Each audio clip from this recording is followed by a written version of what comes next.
President Bola Tinubu at the just concluded United Nations General Assembly, it's not yet concluded, in New York, spoke about the threats against democracy in Africa. In his capacity as the ECOWAS chairman, he affirmed the commitment of African leaders to democracy, but acknowledged that there are certain internal challenges and failures that threaten the growth of democracy. As a chairman of ECOWAS, what should the Nigerian leader and other heads of state of ECOWAS members be doing to ensure that democracy survives and prospers in the sub-region? Okay, Dr. Sam Amadi, who is the Executive Director of Abuja School of Social and Political Thought and a RISE analyst, is here to look at these issues. No doubt that democracy is being threatened in Africa, in West Africa. And it looks as if the entire sub-region is sitting on a keg of gunpowder because of the socio-economic deconstruct. Well, or right. Disconnect. Absolutely, you're right. I mean, the ratio of Q to no Qs, or ratio of military to civilian government in West Africa is now tilting towards more of military rule. In fact, some of the... And are the people happy? Mixed reaction. First, people are happy I'm talking about the countries now. Well, the countries... Niger, Mali, Burkina Faso, Guinea, Gabon. Those who have had it, at least in the last 4 or 5 years. Now, the question is this. Democracy is now under threat. I mean, we have seen global concern about democracy slippage, regression, maybe some of the European countries, Poland, maybe people talk about Turkey, people talking about Hungary, whether they are lapsing into some kind of authoritarian rule. But we are seeing in West Africa disruption. The theory of democracy is that democracy can end by a big bang, coup, or you can by slippery slope. Things get a turn on authoritarian turn, but we're seeing big bang, coups. But the question then is, why is it becoming fashionable in West Africa? And then you look at the type of regime, you look at some of the practices, you look at some elections in West African coast. We saw even Niger that there was a serious issue in the last 3 or 4 years around election, disputed election. We saw also that some of these places had to do runoff, somewhere rigged polls. Cameroon, we see what's going on now in Rwanda, outside the West African coast. So the question then is, how about look at ECOWAS? ECOWAS has a framework on democracy protocol that's robust. It talks about free, fair, transparent election. And it commits the governments in those countries to every election. The last election we had, ECOWAS sent a strong contingent. The question is, what does the head of state, the Assembly of Other States, do with these reports? How do they track to ensure that the member states are actually improving the quality of the elections? Because that's a presage to... And improving even the lives of the people. That democracy results in development. Around, yeah. Exactly. They think around something that the ECOWAS, the Human Rights, the West African Court of Justice, for example. Many cases from Nigeria, I know, have gone to that court. And when the judgments come, the head of states, our own government and their own government, they don't comply. So the question is, when I heard President Tinubu rightly say that, look, there are two components to this crisis: the external manipulation, the Wagner Group, the proxy wars by big powers, sometimes sponsoring warlords.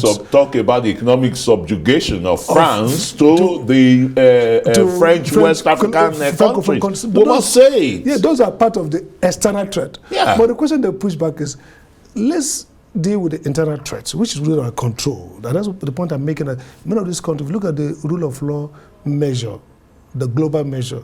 West African countries have fallen far behind quality of governance. In fact, none of the regime in West African governments today, administrations, pass the test of democracy. They're either hybrid, we were hybrid like 2 years ago, we're now back to what they call electoral autocracy. So the question then is, why is the Assembly of Heads of States and West African leaders not focusing on improving the quotient of the rule of law status, the human right and freedom index in terms of how people, even the well-being index, making sure that resources work for the people. So yes, it's good to talk about external threats, the word France, Russia. Let's look at the internal threats. And what can we do? There are instruments, framework, rule-based processes that if they are well-meaning, they can utilize. So they do peer review, and the power of the ECOWAS is peer review. That they sit here, election results come from, let's say, Burkina Faso, how do they sit and review and say, look, these are unacceptable standards. These have to be improved. For example, they can develop protocol and say, look, appointment of electoral management bodies, we need to take it away from heads of states and give it to a competitive process. These are the things they can do to genuinely show that they are worried about democracy, and not to go to maybe public platforms and talk about how we're going to protect democracy, but the hanging fruits, low-hanging fruits.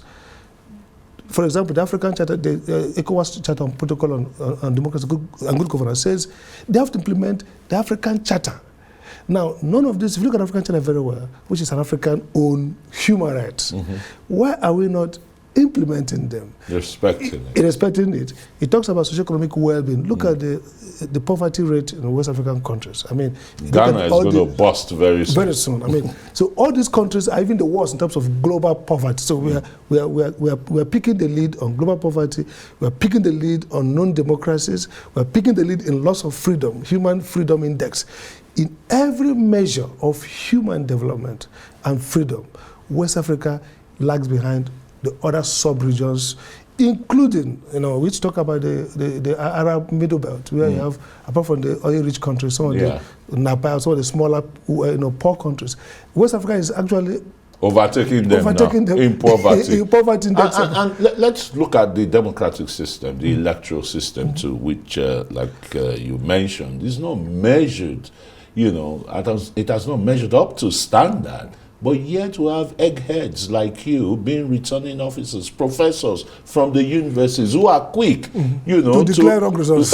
Yes, and expel the students or, so there's also for malpractices. There's also a crisis of value in West Africa. You see, whenever you have a crisis of governance, the after effect is crisis of value.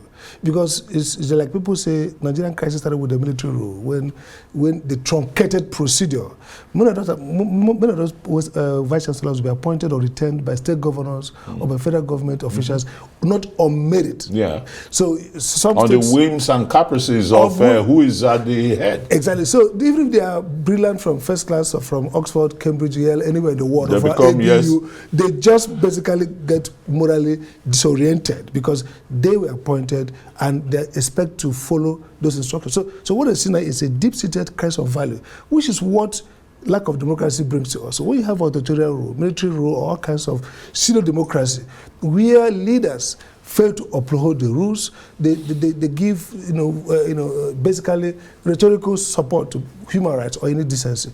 What results that then the system? You said our judiciary, see how terrible it has fallen. This is not, if you measure the judiciary today and the 1980s, even under military rule, I argue that we had stronger judiciary under military rule because in spite of military rule, the Supreme Court then, and even the Court of Appeal, kept affirming the right of the people despite military rule. But today we have democracy. It comes with a demoralized people, a debased institutions, whether of the judiciary, police, law enforcement, or whether the educational sector. So the value crisis is deep. And the question is, why should democracy result in this level of value debasement? When we had military rule, we had stronger civil society, we had trade unions were even much more disciplined, organized, and focused. They're not the judiciary, not the jeep using trade, SUV using trade unionists that we have now. A sense of mission. They were fighting an enemy called the military, and people were together. The value was there. But now democracy, and as people have argued that democracy has actually been a bad case for Africa. Why is it so? Maybe because we didn't have genuine democracy, or because the mixture of authoritarianism, of military legacy, and civilian rule is just slightly refined. Yeah. Let's talk quickly before we go. The French government has said that it's winding down every relations with Niger, and they will be pulling out at the end of this year and the rest. Good news for Niger, particularly its economy, uranium, that France has been selling for close to $100 and just giving about 75 cents to Niger. So good news if they manage well. I mean, there's going to be a release of wealth from the uranium, which is basically taken by France. But what happened? The big question is, what would these coupies do?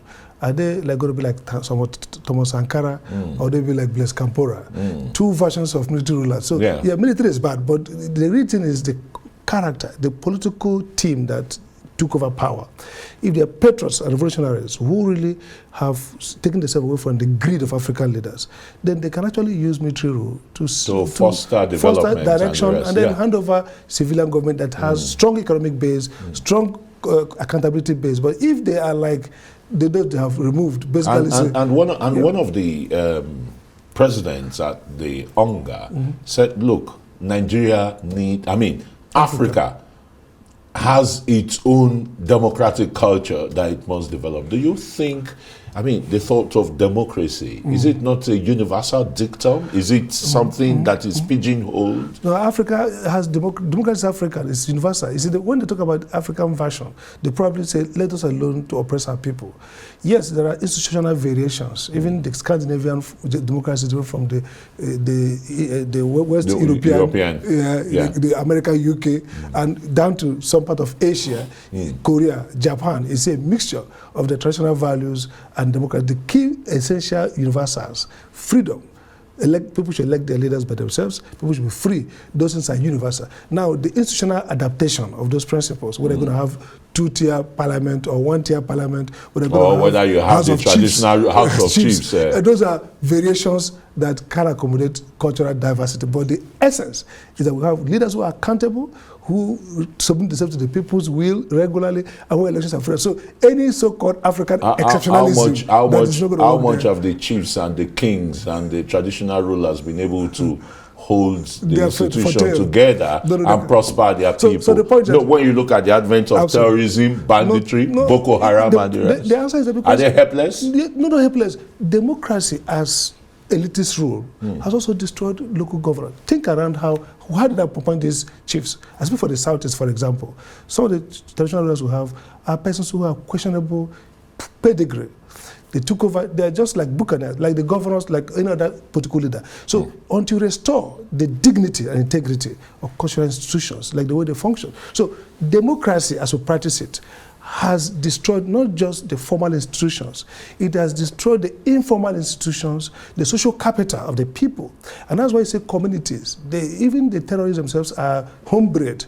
They are actually part of the local community oftentimes. And so that's a crisis we have. We need to transcend that corruption and get to something that works for Africa. Thank you so very much. Associate Professor of Law, Dr. Sam Amadi, a rights analyst, for coming to shed more light on democracy in West Africa and the call by President Bola Tinubu of Nigeria that it's under threat, both externally and internally. Thank you very much.